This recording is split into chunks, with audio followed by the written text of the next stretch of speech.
We now move to this. There's been a spike in violence against the LGBTQI+ community in the Nelson Mandela Bay region. According to the lobby group Out LGBT, 5 murders were reported during 18th August as well as 14th September in Gqeberha. Sibonelo Ncanana-Trower joins us now to chat more. Sibonelo, good to have you on the program. Can you firstly provide us with an overview of the recent surge, especially in the murders within the LGBTQ+ community in Nelson Mandela Bay? And what factors do you believe are contributing to this violence?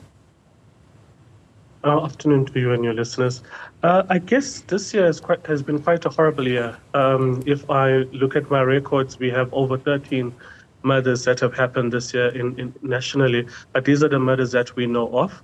But in Gqeberha, the murders have quite spiked, I think, starting from June with the murder of Nelly, a lesbian woman who was killed and then mutilated, like the same with Xolani, where they were killed, stabbed in their home, stabbed and stomach open.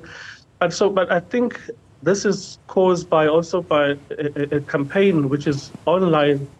We see it on Facebook, we see it on Twitter, where people are openly spreading hate, saying you should kill queer people and that queer people do not need to exist. So it's becoming quite scary. It's becoming scary, especially for activists who are in the Nelson Mandela Bay, but also it's becoming quite scary for lesbian women who find themselves living in these areas where these crimes are happening. You say it's a situation that's becoming quite scary, but given the circumstances surrounding these kind of killings, how do you assess the likelihood that these are actually hate crimes?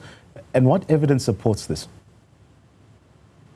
The evidence will be in the manner in which the person is killed. You'll take Nelly, for example, an open lesbian who lived in her community, participated in developing her community, being found chopped up after she just left her room to go smoke outside. And after she had an altercation with somebody at a tavern about their sexual orientation. You take a look at what has happened to Abongile and Siyasanga, the latest killings, where they were just at a tavern having their last drinks. In fact, Abongile was going to pick up Siyasanga, and I think they decided to have one more drink when a group of men came into the tavern and just went straight to them and shot them execution style in the head and made sure that they're dead by continuing shooting them on their body. But you also see where somebody is sitting in their house like Xolani and somebody calls them out in the yard. When they go out, if they find a group of men who will just stab them and just kill them like that. So it is a pattern that we have seen over the years. It is quite similar to what we have seen in the past. So I guess that's quite evident enough. For example, even with Usipo, where they were shot in their car because the group of guys didn't understand why a queer person or a gay man will not allow them to come into his car and drive them around. So they didn't understand why he's saying no when maybe because queer people are supposed to say yes to everything and then get shot just for saying no, I don't want to do that. So it's those little things that we see and that we know also as activists and that we have seen in the past that we know this is evident that this is a hate crime, but also how violent the crime is. When we look at Nokuthula, where even her eyes were gouged out and stabbed on the neck, somebody who was such a tiny body who probably wouldn't be able even to fight, but the manner in which they get killed is quite evident. You even see, with if we go back, remembering how Luluntu Tela was killed. It's quite the same way where violence is used as almost like a message to say what you are doing. You need to stop it, otherwise you will end up like this. So the perpetrators are clearly sending out a message when they are doing these killings. It's not just a normal killing of we are robbing you, we are taking something. And by the way, nothing was taken from all of these killings. Nobody lost anything. Nobody lost their phone. Even with a seaport, they didn't take no car, they didn't take nothing. They just killed him just for the sake of killing. Sibonelo, how has the local LGBTQI+ community responded to these tragic events? What measures are also being taken to support those who feel unsafe? So the local LGBTI organizations, we have met with them. We have come up with a work plan which seeks to support families that have suffered the hate crimes, but also working together with departments such as SAPS and the Department of Social Development providing mental health to the families, but also providing campaigns which are going to seek to show awareness in the community of NMB.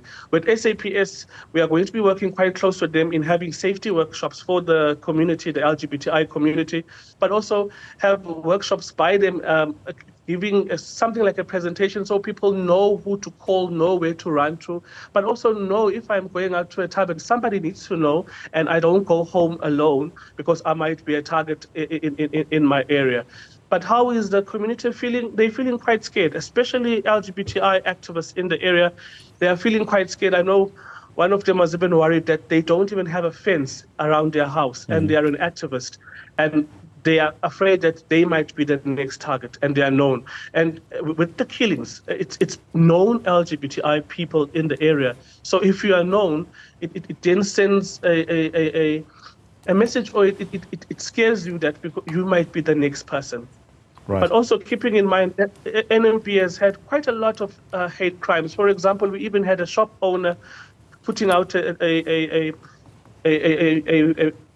no LGBTI person. So it is becoming a place where hate is just spread without people thinking twice, where lives are just taken without people even guilt of that. This is someone's child, this is someone's brother, this is someone contributing to the society that I'm living in. So NMP has become that kind of place that people are just being killed. But it's not only NMP, it's also South Africa as a whole. If you look at the cases that are rising, for example, in the Northern Cape, a gay person being found dead for days. This is after they had been in an argument or been calling for help. You find that also in KZN, the killing of the couple where a man feels that they could just take a life because the person is no longer dating them and they are now dating the same sex. So you also see in Cape Town, where we saw earlier this year, of a young openly gay man who was then stabbed to death. So these crimes are becoming quite scary, and they are becoming more violent, and they are becoming like they're happening almost on an everyday. It's like even now I'm expecting to get a call of that somebody else has been killed. Sure. And very quickly, if you may, what has been the response from law enforcement regarding some of the murders or cases that we have touched on in this chat? So, unfortunately, for the recent cases, there haven't been any arrests except for Nelly's case in Nelson Mandela. But we were surprisingly or pleasantly shocked by the support we received from the SAPS in the Gqeberha area, where they, for the very first time, if I call the meeting, they hardly come to meetings, but they were in the meetings, also not just in a meeting, but having their leadership coming into meetings, and not only one department in the SAPS, different departments in the SAPS coming to respond to this, but also coming with the safety forum to be able to see how do we have a work plan to respond to this. So they have come to the table to respond to this, but we yet to see with the investigations if they are going to bear fruits that are going to make families at least get justice, that something has been done. So we still await to see that. But on the part of them responding in supporting the LGBTI community, they have come to the table and they have said how or what can we do to assist.